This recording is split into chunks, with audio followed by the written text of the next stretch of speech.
بسم اللہ الرحمن الرحیم۔ حضرت موسیٰ علیہ السلام ایک دن جنگل میں جا رہے تھے۔ آپ نے دیکھا ایک بھیڑ بکریاں چرانے والا گڈریا دستہ بدستہ کھڑا ہے اور بڑے شوق سے کہہ رہا ہے، اے خدا میرے پاس آ، میں تیری جوتی سلائی کروں، تیرے سر پر کنگھی کروں، میں تیرے ہاتھ پاؤں دباؤں، تجھے نہلاؤں، صاف ستھرے کپڑے پہناؤں اور میں تجھ پر قربان ہو جاؤں۔ اگر تو میرے پاس آئے تو میں اپنا کمبل بچھا کر تجھے اس پر بٹھاؤں، بکریوں کا تازہ گرم دودھ پلاؤں۔ اگر تو بیمار ہو جائے تو میں تیرے اپنوں کی طرح خدمت کروں اور میں تجھے اپنے ہاتھ سے کھانا کھلاؤں۔ اگر تو مجھے اپنا گھر دکھا دے تو میں تا زندگی صبح و شام تیرے ہاں دودھ اور مکھن پہنچا دیا کروں۔ میری تمام بھیڑ بکریاں تجھ پر قربان۔ حضرت موسیٰ نے اس کی یہ مستانہ باتیں سن کر اور قریب جا کر پوچھا، تو کس سے یہ باتیں کر رہا ہے؟ تو کس کا میزبان بننا چاہتا ہے؟ تجھے کس کو اپنے ہاں دعوت پر بلانے کی اس قدر آرزو ہے؟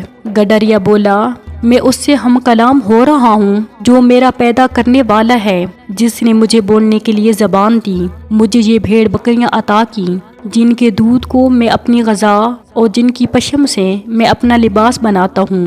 جس نے مجھے یہ چیزیں دی ہیں میں اس کے دیے سے اس کی دعوت کرنا چاہتا ہوں۔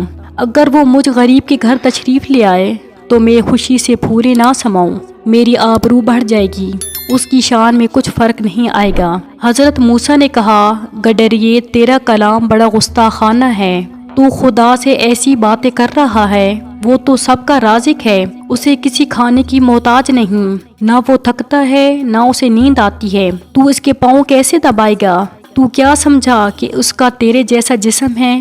جان لے اور یقین کر لے، اس کا کوئی جسم نہیں، اس کے تیرے جیسے ہاتھ پاؤں نہیں، وہ سب چیزوں سے بے نیاز ہے، وہ ہمیشہ سے ہے اور ہمیشہ سے رہے گا، وہی سب کا حاجت روا ہے۔ حضرت موسیٰ نے اس غریب گڈریے کو اس قدر دبایا کہ وہ بالکل سہم گیا اور کہنے لگا، اے موسیٰ تو نے میری زبان بند کر دی، میرا منہ سی دیا اور پشیمانی پیدا کر کے میرا دل جلا دیا۔ بس وہ چیخ مار کر اور کپڑے پھاڑ کر ایک طرف جنگل کو نکل گیا۔ نبی وقت کا حکم سن کر اس نے اللہ سے اپنی شوق بھری باتیں چھوڑ دیں اور اپنا ارمان دل ہی دل میں دبا کر بیٹھ گیا۔ وہ گڈریا پڑھا لکھا آدمی نہ تھا کہ سوچ سمجھ کر شائستہ باتیں کرتا، ہاں اس کے دل میں خدا کی محبت ضرور تھی اور وہ کمال شوق سے اسی کا اظہار کر رہا تھا۔ خدا کو اس کی یہ شوق و ذوق کی باتیں پیاری لگتی تھی۔